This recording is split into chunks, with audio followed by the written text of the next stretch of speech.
தெற்கின் குரல் நேயர்களுக்கு வணக்கம். இன்றைய நேர்காணலில் நம்மோடு இணைந்திருப்பவர் ஊடகவியலாளர் திரு சேகுவர் அவர்கள். சார் வணக்கம். வணக்கம் சார், இன்றைக்கு பார்த்தீங்கன்னா டிபிஎஸ்சி அவங்க இன்னைக்கு கவர்மெண்ட் ஆஃபீஸர் எல்லா பக்கம் ரைட் நடத்தியிருக்காங்க. இதில் லஞ்சம் வாங்கினதா 82 லட்ச ரூபா அமௌண்ட் பறிமுதல் பண்ணப்பட்டிருக்காங்க. நிறைய அதிகாரிகள் இதில் தமிழ்நாடு ஃபுல்லாக இதில் நிறைய அதிகாரிகள் மாட்டியிருக்காங்க. ஸோ முதல் முறையாக முதல்வன் பட பாணியில் எல்லா பக்கமும் ஒரு ரைடு, நிறையா பணங்கள்லாம் மாட்டியிருக்கு. ஸோ எப்படி பார்க்குறீங்க? தமிழ்நாடு ஃபுல்லாக வெறும் 85 லட்சம் தான் அப்படின்னும் போதே தெரிஞ்சிச்சு இது எவ்வளோ பெரிய அயோக்கியத்தனம்னு. ஒரு துறையில் மட்டுமே, அதாவது ஒரு சாதாரண ஒரு பத்திரப்பதிவு அலுவலகத்திலேயே 100 கோடி 2 கோடிக்கு விற்ற ஒரு கொடூரம் பழனிக்கே மொட்டை போட்டாங்க, முருகனுக்கே மொட்டை போட்டது நம்ம தான் பார்த்தோம். அப்படின்னும் போது தமிழ்நாடு முழுக்கவே 85 லட்சம் தான் பிடிபட்டுருக்கு. அப்படின்னா எனக்கு தெரிஞ்சு இது பியூனோட பேக்கெட்டை செக் பண்ணியிருப்பாங்க. அங்கே வேலை செய்கிறாருல்ல, பியூனோட பேக்கெட்டை செக் பண்ணுவோம், என்ன 500 வச்சுருக்கு ஏது அப்படின்னு அந்த 500 எழுதி 85 லட்சம் வந்துருக்கும். அப்படி தான் இது இருந்திருக்கும். இல்லைன்னா எனக்கு தெரிஞ்சு இப்படிலாம் வாய்ப்பே இல்லை. முதல்ல இந்த சிபிசிஐடி இவங்கெல்லாம் இந்த 5 வருஷத்தில் என்ன பண்ணாங்க, இப்போ திடீர்னு போய் இவ்வளோ ஆய்வு பண்ண வேண்டிய அவசியம் என்ன, இதெல்லாம் நமக்கு ஒன்றுமே புரியாத புதிராக இருக்குது. இப்போ ஒரு நம்பர் வேறு ரிலீஸ் பண்ணிட்டாங்க. இப்போ ஏதாவது லஞ்சம் வாங்குறீங்கன்னா நீங்கள் யாராவது வாங்குறாங்கன்னா இந்த நம்பருக்கு வாட்ஸ்அப் பண்ணுங்கள். வாட்ஸ்அப் பண்ணாலே நாங்கள் இந்தியன் பட 2 மாதிரி டைரெக்டாக உள்ளே பூந்து எல்லாத்தையும் கண்டுபிடிச்சிருவோம் அப்படின்னு ஒரு இது. முதல்ல தாவேக்க ஆளுங்களே லஞ்சம் வாங்குறதுக்கு ஒரு நம்பர் கொடுங்க. அதுவே நம்மளால் ஒழிக்க முடியலை.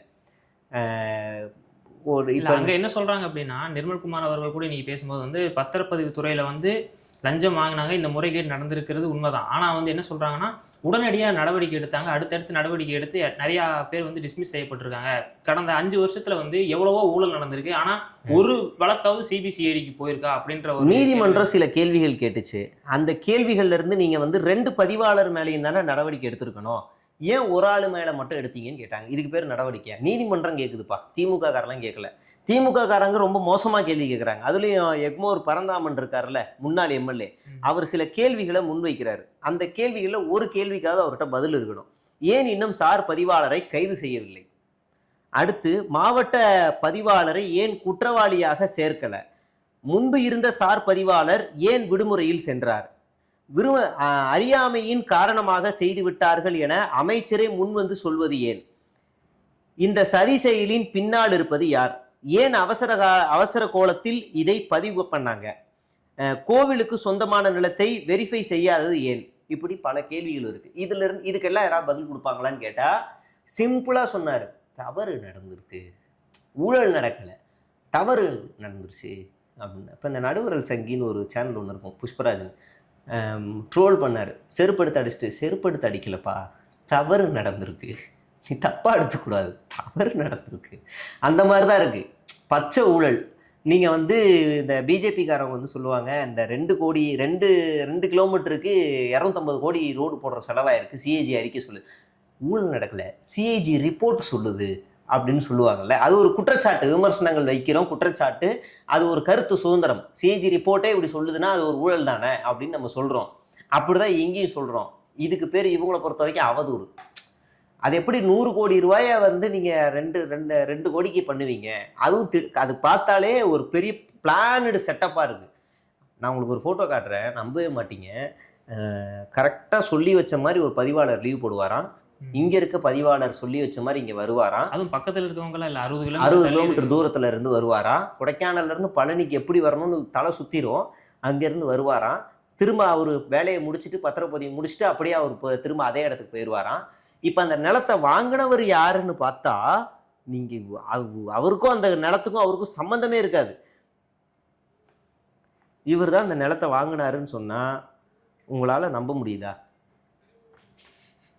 இவர் தான் அந்த 2 கோடி ரூபா நிலத்தை வாங்கியிருக்காரு. 2 கோடிக்கு அந்த நிலத்தை வாங்கியிருக்காரு. அதுல சாட்சி கையெழுத்து போட்டது திமுக நபர் தான் அப்படின்ற மாதிரி சொல்றாங்க. வீட்லயும் இன்னைக்கு ரைட் நடத்தி. சரி, திமுக நபர் பண்ணிட்டுனா கைது பண்ணட்டும், சாட்சி கையெழுத்து அவர் தான் பண்ணிட்டா கைது பண்ணட்டும், ஒன்றும் பிரச்சனை இல்லை. சம்மந்தப்பட்ட எல்லாரையும் தானே கைது பண்ணணும். இங்கே அடுத்த நாளே அவருக்கு பிணை கிடைக்குது எப்படி? அப்போ இது எல்லாமே இந்த விஷயத்தை யாரும் பேசக்கூடாதுங்கிறதுக்காகவே அப்படியே தமிழ்நாடு ஃபுல்லாக சார் பதிவாளர்கள் அந்த பத்திரப்பதிவு அலுவலகத்தில் ரைடு போகிற மாதிரி ஒரு 85 லட்ச ரூபா, பெரிய தொகையாக 85, அதாவது முட்டாளுங்க நம்பிடுவாங்க 85 லட்ச ரூபா அப்படின்னு. ஒரு துறையில் மட்டுமே 2 கோடி கிடைக்குதுரா. 2 கோடி ஒரே ஒரு துறை, அதுவும் ஒரு டொக்கு சார் பதிவாளர் அலுவலகம். அது ஒரு டொக்கு சார் பதிவாளர் அதுலயே 2 கோடி கிடைக்குதுன்னா ரொம்ப கல்லா கட்டக்கூடிய பத்திரப்பதிவு துறையிலலாம் அலுவலகங்கள்லாம் எவ்வளவு கட்டும்? இவங்க மொத்தமா தமிழ்நாடு முழுவதுமே ஒரு 85 லட்சம் தான் எடுத்தாங்கன்னு ஒன்று கதையை சொல்லுவாங்களாம். அதை நாங்க நம்பணுமா? இவங்க வந்து அதை வச்சு ஒரு ஃபயர் விடுவாங்களாம், ஊழலை ஒழிச்சிட்டார், லஞ்சத்தை ஒழிச்சிட்டார் அப்படின்னு சொல்லணுமா? இவங்க இந்த பழனி விவகாரத்தை திசை திருப்புறதுக்கு எவ்வளோ முயற்சி எடுத்துட்டாங்க. ஒன்று என்னன்னா, ஃபர்ஸ்ட் இந்த சொந்த கட்சிக்காரனே 1,30,000 வாங்கினான், உடனே கைது. பார்த்தீங்களா, லஞ்சம் வாங்கின கைது பண்ணிட்டோம். எதுக்கு? இந்த பழனி விவகாரத்தை பேசக்கூடாதுங்கிறக்காக. அடுத்து இவர் படியிலேருந்து வேகமாக இறங்கி ஓடி வருவார். அரித்தி வனோ முகத்தே தன்னு இறங்கி ஓடி வருவார். பார்த்தீங்களா, இந்த வயசுலையும் எவ்வளோ அழகாக ஓடி வர்றாரு, எப்படி ஓடுறாருன்னு. நீ ஜிம்முக்கு வாங்க, கார்டியோ போடுறதுக்கு 70 வயசு தாத்தா என்ன வேகமாக ஓடுறாரு நான் காட்டுறேன். இதெல்லாம் தேவையில்லாத வேலை. இதை மறைக்கிறதுக்காக இது. உடனே இதை வச்சு எல்லா பாட்டுக்கும் செட் ஆகுதுன்னு ஒரு மூத்த ஜேர்னலிஸ்ட் போடுறாப்புல. எல்லா பாட்டுக்கும் இது செட் ஆகுதே, நீங்கள் உங்களுக்கு செட் ஆச்சுன்னா ஆகுனா உங்களுக்கு என்ன, உங்களை வேலையை போய் பார்க்க வேண்டியது என்ன? அவர் போடுறாரு எல்லா பாட்டுக்கும் இது செட் ஆகுதேன்னு. அடுத்து இதை மறுபடியும் இப்போ இதை மறைக்கிறதுக்கு நாங்கள் வந்து ரைடு நடத்தியிருக்கோம் பாருங்க அப்படிங்கிறது. மறுபடியும் இதை பற்றி பழனி விவகாரத்தை பற்றி பேசிக்கிட்டே இருக்கிறாங்களே, இதை எப்படியாவது ஆஃப் பண்ணணுமே, மக்கள் மத்தியில் கெட்ட பேர் ஆகுதுன்னு சொன்ன உடனே இவர் உடனே எஸ்சி ஹாஸ்டலில் போய் ஆய்வு பண்ணுறாரு. எனக்கு ஒன்றுமே புரியல. அதாவது ஆய்வு பண்ணுற இடத்துல அது வேற தனி கூத்து, அது தனி கூத்து வேற. இப்போ இது இந்த மறைக்கிறதுக்காக எவ்வளோ வேலைகள் செய்ய முடியுமோ செஞ்சுக்கிட்டு இருக்காங்க. ஆனால் அது மறைய மாட்டேங்குது. ஏன்னா 100 கோடி 2 கோடியாக இருக்குது. நீங்கள் கடந்த ஆட்சியில் நடக்கலையா, அதிமுக ஆட்சியில் நடக்கலையா அப்படின்னு மறுபடியும் குற்றச்சாட்டு வைப்பாங்க. அங்கங்கே சில அதிகாரிகள் லஞ்சம் வாங்கியிருக்காங்களான்னு கேட்டால் ஆமாம் வாங்கியிருக்காங்க சில. ஆனால் இந்த மாதிரி பெரிய அளவில் ஒரு பிளானடு செட்டப்பில் வந்த உடனேலாம் மாட்டலையே. சின்ன சின்னதாக அங்கங்கே வாங்கியிருக்காங்க. அதிகாரிகள் வாங்கவே இல்லை, ரொம்ப நல்லவங்களா இருந்தாங்களா நான் சொல்லலை, வாங்கியிருக்கிறாங்க. சரி, நீங்கள் என்ன சொல்லிட்டு ஆட்சிக்கு வந்தீங்க? நாங்கள் தூய சக்தி, தூய்மையாக இருப்போம் தானே வந்தீங்க. இவங்களை விட பெரிய முளா முடுங்கி திருடானா இருக்கீங்களே நீங்க. அப்புறம் எதுக்கு டாஸ்மாக் விவகாரத்துல பாட்டிலுக்கு 10 ரூபாய் வாங்குறதா சொல்லிட்டு தான் வந்து பெரிய அளவுக்கு செந்தில் பாலாஜி அவர்கள் மேல குற்றச்சாட்டு வச்சாங்க. ஆனா இன்னைக்கு அதே 10 ரூபாய் 20 ரூபாயா மாறி இருக்கு, 30 ரூபாய் மாறி இருக்கு. ஆனா வந்து இது வந்து லஞ்சமே இல்ல, அந்த அங்க வேலை செய்யறவங்களுக்கு சம்பளம் அப்படின்ற மாதிரி மாத்திட்டாங்க. நீங்க அவ்வளவுதான் பொருள். இப்போ வந்து மனமகிழ் மன்றத்தை டாஸ்மாகே எடுத்து நடத்த போகுது. போன வாரம் விஜய் அண்ணா வந்து போதையில்லா தமிழ்நாடை ஒழிக்கிறதுக்காக ஓடுனாப்புல. இந்தியாவிலே ஒரு சிஎம் வந்து 3 கிலோமீட்டர் நிற்காம ஓடுனாருன்னு ஒரு கதையை விட்டாங்க. இன்னைக்கு இந்தியாவிலே ஒரு சிஎம் மனமகிழ் மன்றத்தை டாஸ்மாகே எடுத்து நடத்துகிற அளவுக்கு கொண்டு வந்திருக்காருன்னா அது நம்ம சிஎம் தான்.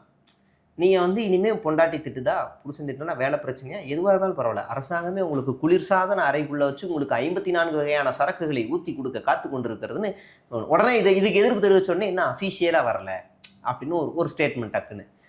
ஆனால் இதே மனமகிழ் மன்றத்துக்கு ஒரு 2 வாரத்துக்கு முன்னாடி இனிமேல் மனமகிழ் மன்றத்தை திறக்கணும் அப்படின்னா கூடுதலான வரி விதித்தது தமிழக அரசுன்னு ஒரு செய்தி வருது. கரெக்டாக அந்த செய்தி வருது, இங்கே டாஸ்மாகே எடுத்து நடத்துது. அப்படின்னா என்ன அர்த்தம்? ப்ரைவேட்டுக்குள்ள அது போகக்கூடாது, கவர்மெண்ட்டுக்குள்ளே வரணும். கவர்மெண்ட் வந்துச்சுன்னா அந்த டெண்டரை யார், டெண்டர் எடுக்கிறது யார், அதில் ஒரு லாபம் சம்பாதிக்கலாம் அப்படின்ற ஒரு கணக்கில் கரெக்டாக அந்த செய்தியை நீங்கள் தொடர்புபடுத்தி பார்க்க முடியும். இவ்வளோ நாசுக்காக வேலையெல்லாம் நம்ம அரசாங்கம் செம்மையாக பண்ணுது. அப்போ இதை உடனே நம்ம ரிலீஸ் பண்ணால் கண்டுபிடிச்சிருவாங்கல்ல. அப்போ உன்னை மறைச்சு உன்னை கொண்டு போகணுங்கிறதுக்காக அதை வெளியிட்டு நடுவில் சில பிரச்சனைகளை கொண்டு வந்து அப்புறமா இதை கொண்டு வருது. ஏன்னா இது தொடர்ச்சியாக இது இவங்க பாணியாவே வச்சுருக்காங்களோ. ஏன்னா வந்து இப்போ கரூர் போகிறதுக்கு முன்னாடி வந்து அஃபிஷியலாக நியூஸ் வரல, ஆனால் ஒரு செய்தி கசிவு மட்டும் வருது. அதுக்கப்புறம் பார்த்தீங்க அப்படின்னா இன்றைக்கி ஆய்வு போகிறதுக்கு வந்து தனியாக ஒரு பெருசாக எதுவும் நியூஸ் அஃபிஷியலாக வரல, ஒரு செய்தி கசிவு. அதுக்கப்புறம் வந்து அது நடக்குது. அதே போக அமைச்சர்கள்கிட்ட வந்து லஞ்சம் வாங்கக்கூடாதுன்னு வந்து முதல்வர் சொன்னதாக வந்து செய்தி கசிவு மட்டும் வருது. அதுக்கப்புறம் இன்னும் அது ப்ரூஃபாக இது அஃபிஷியலாக இவங்க அதுதான் பேசினாங்களா அப்படின்ற ஒரு எந்த இதுவும் இல்லை. சிஎம் எல்லாம் திடீர்னுலாம் ரைட்லாம் போக முடியாது, திடீர் ஆய்வுலாம் போக முடியாது. அவர் போகிறாருனாலே ப்ரோட்டோகால்னு ஒன்று இருக்குது. சிஎம் வந்து ஒரு இடத்துக்கு போகிறாருன்னா குறைந்தது ஒரு 5 மணி நேரம் ஒரு நாள் முன்னாடியே அந்த இடத்த வந்து போலீஸ் டேக் ஓவர் பண்ணிடுவாங்க. பாம் ஸ்குவாட்லேருந்து அந்த இடத்துல என்னென்னலாம் பாதுகாப்பு குறைபாடுகள் இருக்கோ அதெல்லாம் சரி பண்ணி டிராஃபிக் எல்லாம் கிளியர் பண்ணி பக்காவாக அந்த இடத்த கேப்சர் பண்ணிடுவாங்க. சிஎம் வந்துட்டு போகிற அடுத்த 1 மணி நேரம் வரைக்கும் அந்த இடம் போலீஸ் கண்ட்ரோலில் தான் இருக்கும். இவர் திடீர்னு ஆய்வுன்னு வாங்கலாம், கீழே பார்த்தீங்களா விஜய் நான் முதல்வன் படம் மாதிரி திடீர்னு உள்ளே போயிட்டாரு அப்படின்னுலாம் கதை கொடுக்குறாங்கல்ல, அதெல்லாம் பொய். நீங்கள் அது மு.க. ஸ்டாலின் அவர்களே இருந்தாலும் சரி, ஜெயலலிதாவாக இருந்தாலும் சரி, கலைஞராக இருந்தாலும் சரி, அப்படியெல்லாம் சிஎம் வந்து தனியாக திடீர்னு வந்து உளவுத்துறை பாதுகாப்படையினர் வந்து திடீர்னு அனுப்பிச்சிட மாட்டாங்க. அவர் சொல்லுவார் இன்னைக்கு சாயங்காலம் அங்கே போகணும், இப்போ உடனே போகணும் அப்படின்னா இல்லை சார் ஒரு 1 hour டைம் கொடுங்க, நாங்கள் அதை டேக் ஓவர் பண்ணிட்டு சொல்கிறோம் அப்படின்னு சொல்லி அதை எல்லாத்தையுமே கேப்சர் பண்ணிட்டு தான் பண்ணுவாங்க. அப்படிலாம் அனுப்ப மாட்டாங்க. ஏதோ ஒரு துக்க நிகழ்ச்சி இல்லை இயற்கை பேரிடர் இல்லை சீற்றம் அப்படின்னா விஷயங்கள்லாம் மட்டும்தான் இவங்க திடீர்னு மேற்கொள்ள முடியும். அதுவும் டக்கு டக்கு டக்கு டக்குன்னு கேப்சர் பண்ணுவாங்க அந்த இடத்த. இவர் வந்து எஸ்சி ஹாஸ்டல் போனாராம். இவங்க வந்து அதாவது சமூக நீதித்துறைன்னு பேர் மாற்றிருக்காங்களா, பேர்லாம் மாற்றிட்டாங்க. ஆனால் சோறு மாற்றணும்னு உள்ளே இருக்கவனே கம்ப்ளைண்ட் கொடுக்குறோம். அந்த அளவுக்கு லட்சணம்லாம் அது இருக்குது. நாங்கள் வந்து மாற்றிட்டோம் மாற்றம் கீற்றம்லாம் சொல்கிறாங்களா, அதெல்லாம் பொய். அந்த ஹாஸ்டல் வந்து இன்னைக்கு வந்து நல்ல தரமானதா ஒரு நீங்கள் உள்ளே அவர் போகும்போதே பார்த்துருப்பீங்க. வெஸ்டர்ன் டாய்லெட்லேருந்து எல்லாமே பக்கா க்ளீனாக இருக்கும். அது வந்து திமுக ஆட்சியில் கட்டி கொடுத்தது. பண்ணவே இல்லை நினைக்கிறேன். ஆமாம், பாதி இடம் அது திமுக ஆட்சியில் கட்டி கொடுத்தது. அது வந்து இவர் போய் என்னமோ இவர் கட்டி அதை கிராண்டாக திறந்து வச்ச மாதிரி இவர் போய் பகுமானமாக இவர் பேரில் மொய் எழுதிக்கிட்டார். அவ்வளோதான் விஷயம். இவர் போய் நான் அந்த மாணவர்கள்லாம் சொல்கிறது, எஸ்சி ஹாஸ்டல் ஒரு 10 வருஷத்துக்கு முன்னாடி எப்படி இருந்துச்சுன்னு எனக்கு தெரியும். வில்லிவாக்கத்தில் இருந்த ஹாஸ்டல் வந்து இதோட மோசமாக இருக்கும். சாருக்கு வந்து உண்மையிலேயே தாழ்த்தப்பட்ட சமூகத்தின் மீது அக்கறை இருக்குது, இந்த மக்கள் மீது ரொம்ப அதீத பாசம் இருக்குது அப்படின்னா சார் உடனே வண்டி எடுத்துகிட்டு கண்ணகி நகர் போங்க சார், செம்மஞ்சேரி போங்க, பெரும்பாக்கம் போங்க. அங்கே அந்த மக்கள் எவ்வளவு கஷ்டப்பட்டுக்கிட்டு இருக்காங்கன்னு போய் பாருங்கள். அவ்வளோ கஷ்டமாக இருக்கும். நீங்கள் இன்டர்நெட் ஃபெசிலிட்டி இல்லாத சென்னையில் ஒரு நகரத்தை உங்களால் பார்க்க முடியும். அங்கெல்லாம் போக மாட்டாங்க. சரி, உங்களுக்கு உண்மையிலேயே அதீத பாசம் பற்று நேசம் எல்லாமே இருக்குன்னா உடனே சேலம் அந்த ஓதியூரில் அம்பேத்கர் சிலை மறைக்கப்பட்டுச்சுல்ல, அங்கே ஒரு பெரிய கலவரமாச்சுல்ல, ஏன் கொள்கை தலைவர் அம்பேத்கர், அதை நீ எப்படா மறப்பன்னு போய் அங்கே போய் நில்லுங்க. இந்நேரம் அறிக்கை வெளியிட்டிருப்பாப்புல. போன ஆட்சியிலலாம் வந்து குடும்ப சண்டையில் குழந்தை காணாமல் போயிருக்கும், மாமியாருக்கும் மருமகனும் சண்டையாகி மாமியார் குழந்தையை திருடிட்டு போயிருக்கும், குழந்தையை காணவில்லை, சட்டம் ஒழுங்கு சரியில்லைன்னு அறிக்கை எழுதினவர் விஜய். இன்னைக்கு வந்து அவ்வளோ நடந்துக்கிட்டு இருக்கு, என் மேலே பழி போடுறாங்கன்னு எழுதிட்டு இருக்காப்புல ஆள். நீங்கள் வந்து ஒவ்வொரு விஷயத்தையும் மறைக்கிறதுக்கு இவங்க வந்து பக்கா பிளான் பண்ணிட்டு இருக்காங்க. நீங்கள் மகளிர் விடியல் பேருந்து எடுத்துக்கோங்க. விடியல்னு பேர் எடுத்தாங்கல்ல, எல்லாரும் அதை தான் குறை சொன்னோம். ஆனால் இன்னைக்கு மகளிர் விடியல் பேருனுடைய எண்ணிக்கை அதிகம் குறைக்கப்பட்டிருக்கு. ஒன்றுமே இல்லை. நீங்கள் இந்த இன்டர்வியூ முடிச்சுட்டு நீங்கள் அப்படியே மனசாட்சி தொட்டு அப்படியே நீங்கள் போங்க, எல்லா பேருந்தையும் பார்த்துட்டு போங்க. எத்தனை மகளிர் விடியல் பேருந்துகளை மகளிர் பேருந்துகள் நீங்கள் பார்க்குறீங்கன்னு எண்ணுங்க. கட்டணம் கொடுத்து போகிற பேருந்துகளை எண்ணுங்க. அதிகமாக இருக்கா குறைஞ்சிருக்கான்னு உங்களுக்கே தெரியும். இல்லை, அதான் சொல்கிறாங்க, டிரான்ஸ்போர்ட் காசும் இன்க்ரீஸ் ஆயிருக்கு, எலக்ட்ரிசிட்டி பில்லும் இன்க்ரீஸ் ஆயிருக்கு, ஆனால் எதுவுமே மக்கள்கிட்ட தெரிவிக்கவே இல்லை அப்படின்ற மாதிரி. ஆமாம், இபி பில்லு அதிகமாக இருக்குது. 250 ரூபா கட்டிக்கிட்டு இருந்தவனுங்க ஜனவரி மாதம் இன்னைக்கு 2000 ரூபா 3000 ரூபா 4000 ரூபான்னு இஷ்டத்துக்கு கட்டிக்கிட்டு இருக்காங்க. இதை விட கொடுமை என்னன்னா, ஆதன் டிச்சனியை சொல்லியிருப்பாரு, பூட்டி இருந்த வீட்டுக்கு 4000 ரூபா பில்லு போட்டிருக்காங்க, இவங்களெல்லாம் என்னத்த சொல்லுன்னு கேட்குறாரு. பூட்டி இருந்த வீட்டுக்கு எப்படி பில்லு வரும்? இதில் கொடுமை என்னன்னா, பாதி நாள் இருட்டில் கரண்டே இருக்கிறது இல்லை, 200 யூனிட் ஃப்ரீ அப்படின்னு நியாயமாக இந்த வாட்டி எவனுமே ஈபியை கட்ட வேணாம் தான் நினச்சேன்.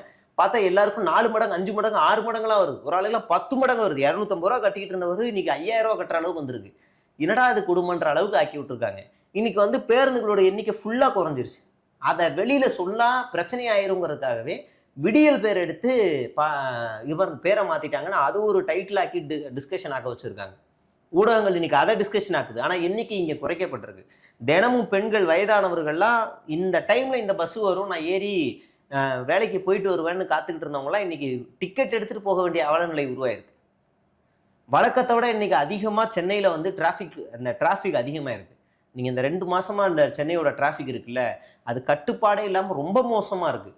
நீங்கள் இது அப்படியே நீங்கள் இப்போ 2 4 5 மாதம் முன்னாடி பார்த்தீங்கன்னா அவ்வளோலாம் பெருசாக இருக்காது, ஏதோ ஒரு வகையில் சரி செஞ்சுக்கிட்டே இருந்தாங்க. இன்றைக்கி அவ்வளோ மோசமாக இருக்குது. அப்படியே மகளிர் உரிமை தொகைக்கு வருவோம். நீங்கள் உங்கள் சேனல்ல இருந்தே பேசுங்க, போய் சென்சஸ் எடுங்க.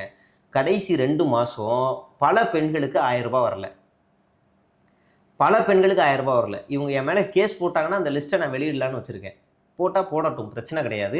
எத்தனை பெண்களுக்கு வரலை, அவங்க எவ்வளோ நாள் வாங்கிட்டு இருந்தாங்கன்னு மெசேஜ் ஆதாரத்தோட அவங்க பேங்க்கில் போய் கேட்கும்போது என்ன பேசுனாங்கன்னு எல்லாத்தையும் கேட்டு வச்சுருக்கேன்.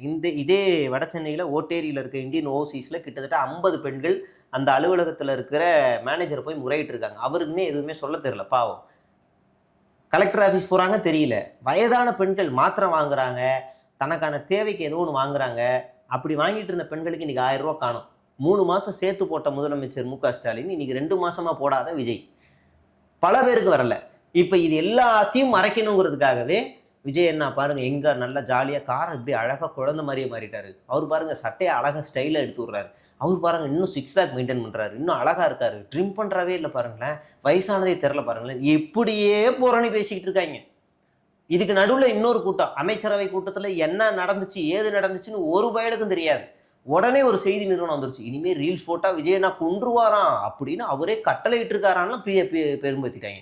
இது வரைக்கும் டிஐபிஆரில் வெளியான வீடியோவில் விஜய் பேசுகிற மாதிரி ஏதாவது வீடியோ இருக்கா காட்டுங்க. அதை முக்கியமான அதிகாரிகள் எல்லாம் வெளியேற்றிட்டு தான் வந்து நீ இந்த கூட்டம் இல்லைங்க, எந்த கூட்டமா வேணாலும் இருக்கட்டுங்க, எந்த கூட்டமா வேணாலும் இருக்கட்டுங்க, இது வரைக்கும் வெளியான அதிகாரிகள் கூட்டம் இல்ல இவர்களோட பேசுற கூட்டம் எதுவா இருந்தாலும் சரி, அவ்வளவுதான். அவர் பேசுன மாதிரியான ஃபுட்டேஜே எதுவுமே இல்லை. இதை வச்சே நம்மளை ஏமாத்திக்கிட்டு இருக்காங்க, டைல்யூட் பண்ணிக்கிட்டு இருக்காங்க, டைவர்ட் பண்ணிட்டு இருக்காங்க. பத்திரிகையாளர் சந்திப்பு கிடையாது, மாசத்துக்கு ஒரு முறை தான் பேசணும், அதுல திமுக விஷத்தை கக்கிட்டு போயிடணும். அப்பனா தான் போர் அடிக்காது. டெய்லி நம்ம அடிக்கடி பேசணும்னா நம்ம மேல எல்லாரும் கண்டுபிடிச்சிருவாங்க, நம்ம அயோக்கியன்னு கண்டுபிடிச்சிருவாங்க.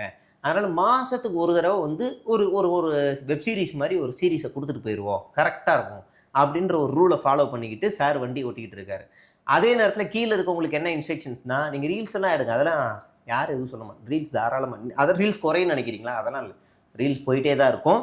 ப்ரெஸ் மீட்டை மட்டும் சந்திச்சிடாதீங்க, ப்ரெஸ்ஸை மட்டும் சந்திக்காமல் எஸ்கேப் ஆயிருங்க, அவ்வளோதான் பேசியிருப்பாங்க. அவ்வளோதான் பேசியிருப்பாங்க. உண்மையிலேயே முதலமைச்சர் நேற்று அமைச்சரவை கூட்டத்தில் அவ்வளோ ஸ்ட்ரிக்டாக சொல்லியிருக்காரு அப்படின்னா, இன்னைக்கு புஷி ஆனந்த் வந்து ஒரு அறிவிப்பு வெளியிடுவாரா? ஜனநாயகன் படத்தை திருவிழா மாதிரி கொண்டாடுங்கன்னு சொல்லுவாரா? அப்போனா அங்கே நடந்தது அப்படி நடந்துக்கலன்னா அர்த்தம். நீங்கள் ஜனநாயகன் படத்தை நீங்கள் சும்மாவே எப்படி பண்ணுவாங்கன்னு தெரியும், திருவிழா மாதிரி கொண்டாடுங்கன்னா இந்த இடம் எப்படி இருக்கும்னு நமக்கு தெரியும். அப்போ இங்கே அந்த மாதிரிலாம் நடக்கலை, நமக்கு இதை வச்சே கெஸ் பண்ணிடலாம். அதனால் ஒவ்வொன்றும் நம்மளை ஏமாத்துறது, இங்கே இதுதான் நடக்குது நம்மளை நம்ப வைக்கிறது, ஆனால் பின்னால் இவ்வளோ மோசமான வேலைகளும் நடந்துகிட்டு இருக்கு. இந்த அம்பேத்கர் இஷ்யூ டச் பண்ணதுனால ஒரு கேள்வி என்ன அப்படின்னா, இன்னைக்கு வந்து 2 கட்சிகள் வந்து, அதாவது இந்த இன்னைக்கு வந்து ஆட்சி அமைச்சிருக்காங்கன்னா அதுக்கு 2 கட்சி தேவை. அது 2த்துலேயும் வந்து கொள்கை தலைவராகவோ இல்லை அந்த கட்சி தலைவராகவோ வந்து அம்பேத்கர் அவர்கள் இருக்கிறார்.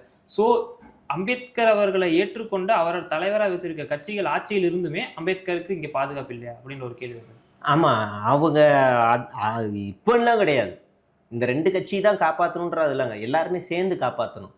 நீங்கள் அம்பேத்கரை கொள்கை தலைவராக விஜய் தான் வச்சுருக்காரு, ராமதாஸும் பல இடங்கள்ல அம்பேத்கர் சிலையை திறந்து வச்சிருக்காரு. அம்பேத்கருக்கு முதல்ல இந்த கட்சிக்காரரு, இந்த சாதிக்காரரு, இந்த கலர்காரரு அப்படின்னு சாயம் பூசுறது தப்பு.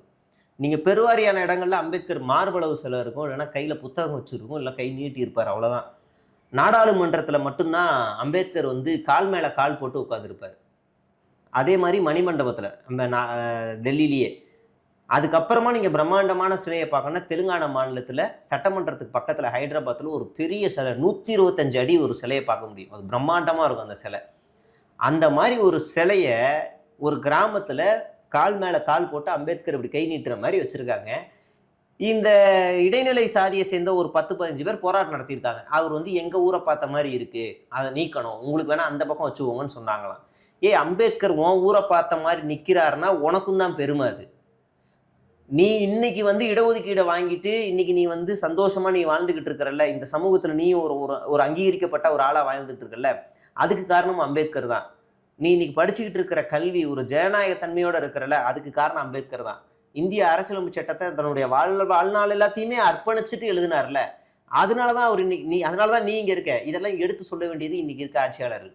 அதெல்லாம் செய்யாம 10-15 பேர் போராட்டம் நடத்தினாங்களாம், அதனால தகரத்தை அடைச்சிட்டாங்களாம். மாவட்ட ஆட்சியர் அனுமதி கொடுத்ததை எப்படி மறுபடியும் காவல்துறை ஏற்றி அடைக்க முடியும்? அப்போ இங்கே பாரபட்சம் இருக்குல்ல. இப்போ நீங்கள் விசிகா வந்து ஒரு பக்கம் ஸ்டேட்மெண்ட் கொடுக்குது, வன்னியரசும் பேசுகிறாரு, அப்புறம் பாரஞ்சித்தும் பேசுகிறாரு, இதெல்லாம் தப்புன்னெலாம் சொல்லி பேசுகிறாரு. ஆனால் இங்கே பவர் யார்கிட்ட இருக்குது? பவர் தாவேக்காட்ட தான் இருக்குது, விசிகாட்டே இருக்கு. விசிகா என்ன செய்ய முடியும்? விசிகாவில் அவங்க அமைச்சரவையில் தான் இருக்காங்க. அது வந்து ஒரு ஊர் பிரச்சனை. அவருடைய துறை சார்ந்து ஏதாவது ஒன்றுனா தான் அவர் வன்னியரசனால ஏதாவது செய்ய முடியும். இல்லை, இதுவும் அவர் துறை சார்ந்தது தான் பிரச்சனை. ஒரு சமூக நீதி துறையிலேருந்து அவர் போய் இணக்கமாக பேசலாமே. இல்லை, அவங்க அங்கே இருக்கிற ஆளுங்க, விசிக இருக்க ஆளுங்க எல்லாருமே போராட்டம் நடத்துகிறாங்க. இவர் வந்து இப்போ அரசாங்கத்தினுடைய அங்கம் ஆகிட்டார், இவர் வந்து இப்போ அரசாங்கத்தை எதிர்த்து பேச முடியாது, ஒரு அஃபீஷியல்ஸ் ஆகிட்டார். அப்படின்னும் போது அந்த கட்சி சார்ந்து அவங்க வந்து அழுத்தம் தான் கொடுக்க முடியும், ஆளும் அரசாங்கத்துக்கு ஒரு அழுத்தம் தான் கொடுக்க முடியுமே தவிர அவர் போய் தகரத்தெல்லாம் இழுத்து போட்டெல்லாம் எடுத்து பண்ண முடியாது. அவர் அழுத்தம் கொடுக்குறாருன்னா இங்கே இருக்க இந்த தாவேக்கா அரசாங்கம் பண்ணணும். முதல்ல அவங்க அழுத்தம் கொடுக்க வேண்டிய அவசியமே இல்லை, இவரே பண்ணணும். இவங்களோட கொள்கை தலைவர்கள் ஒரு ஆள் அம்பேத்கர். நான் அம்பேத்கர்லேருந்து இதை மட்டும் எடுத்து பண்ணு, இந்த மாதிரி கதையெல்லாம் இந்த இடத்துல அடிக்கக்கூடாது, பொய் இதெல்லாம். நீ இது வரைக்கும் திறந்து எத்தனை அம்பேத்கர் சிலையை திறந்திருக்க ஆட்சிக்கு வந்துன்னு கேட்டுடலாம். இப்போ வரைக்கும் அந்த ஊர் வந்து இன்னொரு வாச்சாத்தியா இன்னொரு மாஞ்சோலையா மாறிக்கிட்டு இருக்கு. அப்படியான ஒரு பதற்றமான சூழல் உருவாகிட்டு இருக்கு. இது வரைக்கும் 9 சாதிய ஆணவ படைகள் 50 நாளில் நடந்திருக்கு. 50 நாளில் 9 சாதிய ஆணவ படுகொலைகள் நடந்திருக்கு. கடந்த திமுக ஆட்சியில் 21-5 நடந்திருக்கு 5 வருஷத்துல. 5 வருஷத்துல 25 நமக்கு பெரிய அதிர்ச்சியா இருக்கு. 50 நாள்ல 9 நடந்திருக்கு. அப்ப எவ்வளவு பெரிய விஷயம். அப்ப இப்போ வரைக்கும் இவங்க வந்து எதுவுமே செய்யல. இதுக்கு நடுவுல வந்து ஆட்சி வர்றதுக்கு ஒரு 10 20 நாள் முன்னாடி சாதிவாரி கணக்கெடுப்பு நடத்தணும்னு ஒரு நாடகம்லாம் நடத்தினாங்க. போராட்டம் நாடகம்லாம் நடத்தினாங்க. இப்ப என்னத்தை இந்த மூஞ்ச வச்சுட்டு இவங்க எல்லாம் பேசுவாங்கன்னு சொல்லுங்க. உங்கள்கிட்ட தான் சார் இருக்கு ஆட்சி அதிகாரம். என்னைக்கு சார் நீங்க சாதிவாரி கணக்கெடுப்பு நடத்துவீங்க? நம்ம திரும்ப கேட்போமா? நடத்த முடியாது. அவ்வளவு சட்ட சிக்கல்கள் இருக்கு. அதெல்லாம் தெரிஞ்சதுனால தான் அந்த கடந்த ஆட்சியில் அது பண்ண முடியாம சிக்கல்ல இருந்தாங்க. இப்ப இவர் வந்துட்டார்ல, அதெல்லாம் உடச்சி இருந்துட்டு பண்ண வேண்டியதானே. நீங்க தானே போராட்டமே நடத்துனீங்க, பண்ணுங்க. மத்திய அரசாங்கம் அதுக்கு நீங்க நடத்துங்க, உங்ககிட்ட நீங்க நடத்துங்க சொல்லுங்க. பண்ண மாட்டாங்க. நேத்தி கூட ஏதோ ஒரு அப்ளிகேஷன்லாம் ஏதோ வெளியிட்டு அது வேற சென்சாஸ், அது வேற. அது மக்கள் தொகை கணக்கெடுப்பு வேற. இது சாதிவாரி கணக்கெடுப்பு வேற. ரெண்டுத்துக்கும் வித்தியாசம் இருக்கு. அது வேற. நீங்க வந்து தன்னிச்சையா வந்து உண்மையை சொல்லி பதிவு பண்ணி எத்தனை பேர் உண்மையை சொல்லுவான்? எத்தனை பேர் சொல்லுவான்? நீங்க வந்து எஸ்ஐஆர் எல்லாம் இதுல வந்து சேர்க்க முடியுமா? ஒரு வீட்டுக்குள்ள 500 பேர் வாழலான்னு சொல்லி எஸ்ஐஆர் வருது. எங்க இருந்து நீங்க செய்ய முடியும்? அது வேற இது வேறல்ல. அப்ப இவ்வளோ சிக்கல்களையும் ஒரு பெரிய விஷயம் வரும்போது இங்க ஒரு சின்ன பிரச்சனை இருக்கு அப்படின்னா, அந்த சின்ன பிரச்சனையை சரி பண்ணணும்னா பக்கத்துல ஒரு பெரிய பிரச்சனை இழுத்து விட்டுறாங்க. அதை சரி பண்றதுக்கு இன்னொரு பெரிய பிரச்சனை. அப்படியே பிரச்சனைகளுக்குள்ளேயே இந்த ஆட்சியை நகர்த்து கொண்டு போயிட்டு இருக்கிறாங்க. அவ்வளவுதான் வித்தியாசம். இப்போ திருமா அவர்கள் வந்து ஒரு மிகப்பெரிய ஒரு குற்றச்சாட்டு வச்சிருக்காரு. என்ன அப்படின்னா வந்து நாங்க வந்து இந்த அமைச்சர் பதவி வந்து இந்த துறை நாங்க கேட்கவே இல்லை, நாங்க வேற துறை தான் கேட்டோம். ஆனா டிவிகே அரசு எங்களை வந்து நாங்க இந்த சாதி அப்படிங்கிறதுக்காக இது கொடுத்துட்டதா வந்து அவர் சொல்றாரு. அது போக சமூக நீதித்துறை வந்து இந்த ஆதிதிராவிடர் துறையை வந்து நாங்க பேர் மாத்துறதுக்கு வேண்டான்னு சொன்னோம், ஆனா டிவிகே அரசு வந்து அதை ஒத்துக்கொள்ளல, இந்த பேர் மாத்திட்டாங்க அப்படின்ற மாதிரி சொல்றாரு. ஸோ இந்த இஷ்யூ எப்படி பாக்குறீங்க? அதே தான் நம்ம ஏற்கனவே தாவேக்காவில் கூட இந்த அறநிலைத்துறை மாதிரி சில துறைகள் பெரிய பெரிய துறைகள் இருக்குல்ல, அதை வன்னியரசு கொடுக்கணும்னு நாங்கள் கோரிக்கை வச்சோம். நான் என்னோட தனிப்பட்ட முறையில் வச்சேன். அதே போல் ஆதிதிராவிடர் நலத்துறையை தூக்கி நீங்கள் ராஜ்மோகன்ட்டெல்லாம் கொடுக்கக்கூடாது, அந்த சாதியை சேர்ந்தவர்ன்றதுக்காகவே அந்த துறையை அவர்கிட்ட கொடுக்கக்கூடாது, அது இன்னும் சிறுமைப்படுத்துறதா இருக்கும். அவர் மேலே எனக்கு நான் மாற்றுக்கிறது இருந்தாலும் இந்த மாதிரி செய்யாதீங்கன்னு நாங்கள் பேசியிருக்கோம். அதே மாதிரி தான் வன்னியரசனுக்கும் பேசணும், இதெல்லாம் கொடுக்கக்கூடாது அப்படின்னு தான் பேசணும். இப்போ பேர் மாற்றினா எல்லாம் சரியாயிருமா? எஸ்சிக்கு வந்து அமைச்சரவையில் இடம் கொடுத்துட்டா சரியாயிருமா? மேற்கு வங்கத்தில் எத்தனை எஸ்சிக்கு மம்தா சீட்டு கொடுத்தாங்க தெரியுமா? இன்னைக்கு என்னாச்சு? நக்கிட்டு போயிடுச்சு எல்லாம். அப்படி இல்லை. நீங்கள் வந்து இங்கே மாற்றம்ன்றது நபர்களுக்கு வாய்ப்பு கொடுக்கறது மட்டுமல்ல, நீங்கள் இங்கே அரசியல் படுத்த வேண்டியது இல்லை. சும்மா நீங்கள் பேரை மாற்றிட்டா இங்கே எல்லாம் சரியாயிருமா? சமூக நீதி நலத்துறையும் மாற்றிட்டீங்க. 50 நாளில் 9 சாதிய அணுப்படுகொலை நடந்திருக்கு. என்ன மாற்றத்துக்கு என்னத்துக்கு இதுக்கு பலன் இருக்குது? அதே தான் இவங்களும் அதே வேதனை தான் செய்கிறாங்க. இவங்க இதே சமூகம்ங்கிறதுக்காக தான் இந்த அரசாங்கம் இவங்க மேலே கொடுக்குறாங்க. ஆனாலும் இவர் அதை மெச்சூர்டாக ஹேண்டில் பண்ணுறாரு. அடுத்தடுத்து இவர் வேலைகள்லாம் செய்கிறாரு. இவரை சுற்றி மட்டும்தான் சர்ச்சைகள் இல்லை, வன்னியரசு அவரை சுற்றி மட்டும்தான் சர்ச்சைகள் இல்லை. மீதி எல்லா துறையை சார்ந்து எல்லார் மேலேயும் சர்ச்சைகள் இருக்குது. ஈவன் ஐயுஎம்எல் மேலேயும் இருக்குது, காங்கிரஸ் அமைச்சர் மேலே சொல்லவே வேணாம், ஏகப்பட்ட சர்ச்சைகள் இருக்குது. தாவேக்காவில் இருக்க எல்லா அமைச்சர் மேலேயும் சர்ச்சை இருக்குது. இவர் மேலே மட்டும் இல்லை. ஏன் இல்லை? ஏன்னா இவர், நான் முன்னாடி சொன்னது தான், தாழ்த்தப்பட்ட சமூகத்தில் இருக்கவங்களுக்கு வாய்ப்பு கொடுத்தா மட்டும் பத்தாது, அரசியல் படுத்தணுன்ற. இவர் அரசியல் படுத்தப்பட்ட ஒரு தலைவர், களத்தில் இருந்த தலைவர். அதனால தான் இவர் அதை ஹேண்டில் பண்ண தெரிஞ்சிருக்கு. இவர் மேலே சர்ச்சை இல்லை. இதில் ஏகப்பட்ட எஸ்சிகள் இருக்காங்க. இதனால இவங்களாம் அரசியல் படுத்தப்படாதனால தான் இவங்க மேலே தொடர்ந்து சர்ச்சை. ஈவன் ராஜ்மோகன் மேலேயே சர்ச்சை இருக்கு, அவர் மேலேயே சர்ச்சை இருக்கு. எந்த பாஸ்போர்ட்ல வெளிநாட்டுக்கு போகணும்னு கூட தெரியல. டிப்ளமேட்டிக் பாஸ்போர்ட்ல போகணும்னா ஓன் பாஸ்போர்ட்ல போயிருக்காங்க. மத்திய அரசாங்கம் விளக்கம் கேட்டிருக்கு. கேட்டால் அது எடுக்க நேரம் இல்லைன்னு ஒரு விளக்கம் கொடுக்குறாங்க. என்னடா டிப்ளமேட்டிக்காக கேள்வி கேட்குறீங்க?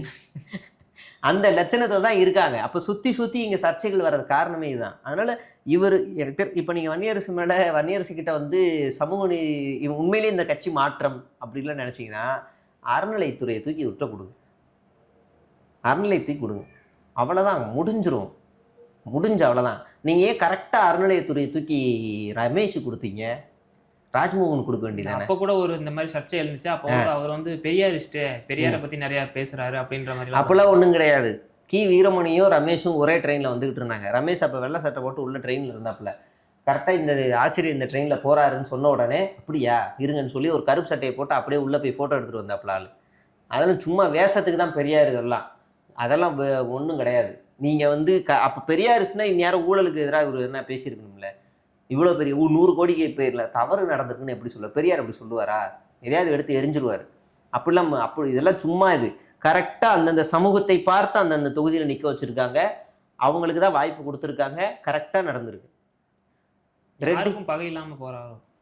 எந்த ஒரு நிலைப்பாடும் எடுத்தா ஏதாவது ஒரு நிலைப்பாடு எடுத்தா தானே ஒரு பக்கம் எதிர்ப்பு வரும். அது மாதிரி எந்த ஒரு எதிர்ப்பும் நம்ம வரக்கூடாது. பாஜகவுக்கு இப்போ வலிக்காம கசக்காம அவங்க மனசு நோகாமல் இருக்கிறதுக்கு இப்போ வரைக்கும் பாஜக எதிர்ப்பே இல்லாமல் ஒரு சாஃப்ட் கார்னராக லவ் லெட்டர் எழுதிக்கிட்டு, பாஜக உங்களுக்கு வலிக்காமல் ஒரு கடிதம் எழுதுகிறேன், தயவுசெய்து புண்பட்டு இருந்தால் உடனே சொல்லியிருக்கேன், நான் அடுத்த வாட்டி திருத்திக்கிறேன்ற மாதிரியே அந்த கடிதம் இருக்கும்.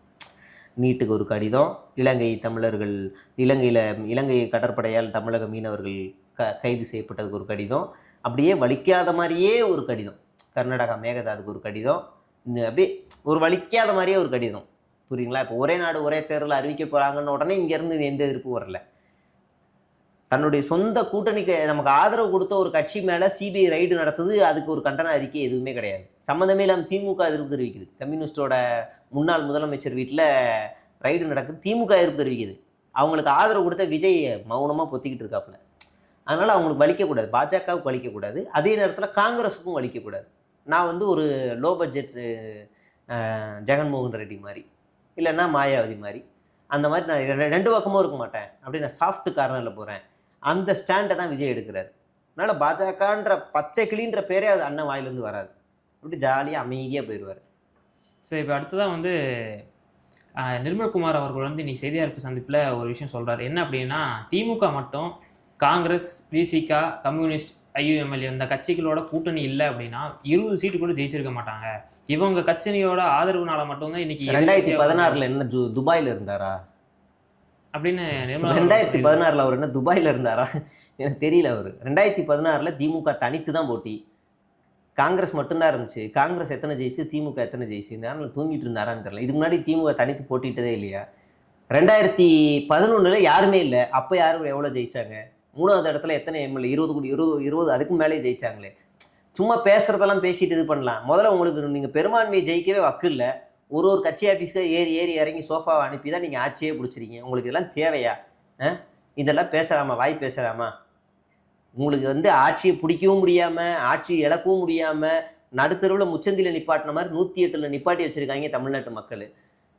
10 நாளாக ஒவ்வொரு கட்சி ஆஃபீஸுக்கும் ஆளுநர் அலுவலகத்துக்கும் அலைன்னு அலைஞ்சு தான் இந்த ஆட்சியவே உட்காந்து கையில் பிடிச்சிருக்கீங்க. இன்றைக்கும் பீதி, எந்த கட்சி விட்டுட்டு போயிருமோ அப்படின்ற பீதி, அப்படி தான் ஆட்சியவே நடத்துறீங்க. இதுக்கு நடுவில் ஸ்ட்ராங்காக இருக்கிற ஒரு கட்சியை பற்றி பேசலாமா?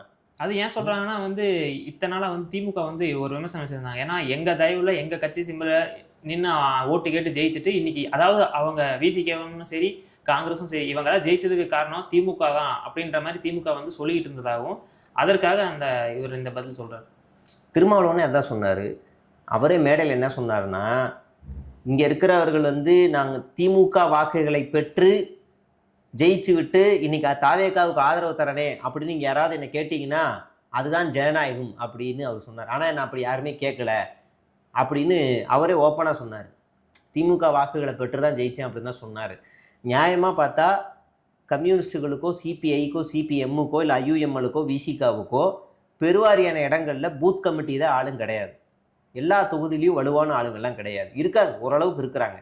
ஆனால் நல்ல ஸ்ட்ராங்காக எல்லா பூத்துகள்லையும் உட்கார்ற அளவுக்கு ஆள் இருக்காங்க அப்படின்னா அது அதிமுக, திமுக மட்டும்தான், நம்ம மறுக்கவே முடியாது. அப்படின்னும் போது இந்த கட்சிகள், கூட்டணி கட்சிகள், நீங்கள் அதிமுகவிலே இருக்கிற பாஜகவோ இல்லை டிடிவி தினகரனோ இல்லை ஜெகத் ரட்சகனோ யாராக இருந்தாலும் சரி, அதிமுக முதுகுல ஏறி தான் ஜெயிச்சாங்க. அதே மாதிரி தான் திமுகவும். திமுகவுடைய பலம், திமுகவுடைய வாக்குகள் பெற்று தான், அதில் எந்த மாற்று கருத்தும் கிடையாது. அவங்களுடைய இதெல்லாம் ஜெயிச்சாங்க. அதை வெளியில் சொல்ல முடியலை, அவ்வளோதான் சிக்கலிங்க. இவர் இப்போ பேசிக்கிட்டு இருக்காரு. சரி, நீங்கள் தனித்து நின்றுட்டீங்கல்ல, நீங்கள் ஜெயிச்சிருக்க வேண்டியதானே, 200 மேலே ஜெயிப்பெல்லாம் கதை விட்டீங்களே, அடித்து நொறுக்குனீங்கல்ல, ஒரு 10 சீட்டை ஜெயிக்க வக்கு இல்லைல்ல, 10 சீட்டை ஜெயிச்சிருந்தா நீங்கள் இந்த மாதிரி கெஞ்ச வேண்டியதில்லை. சிபிஎம் சிபிஐ ஆஃபீஸுக்கு நிர்மல்குமார் எத்தனை வாட்டி அலைஞ்சாரு? ஏன் அலையணும்? எனக்கு இப்போ ஏற்பட்ட ஆட்சியே வேணான்னு ஓட வேண்டியதானே? திமுக வாக்குல ஜெயிச்சு நீங்கள் ஏன் போனீங்க? இப்போ இதெல்லாம் சும்மா பேசணும் அப்படிங்கிறதுக்காக பேசுனது இதெல்லாம்.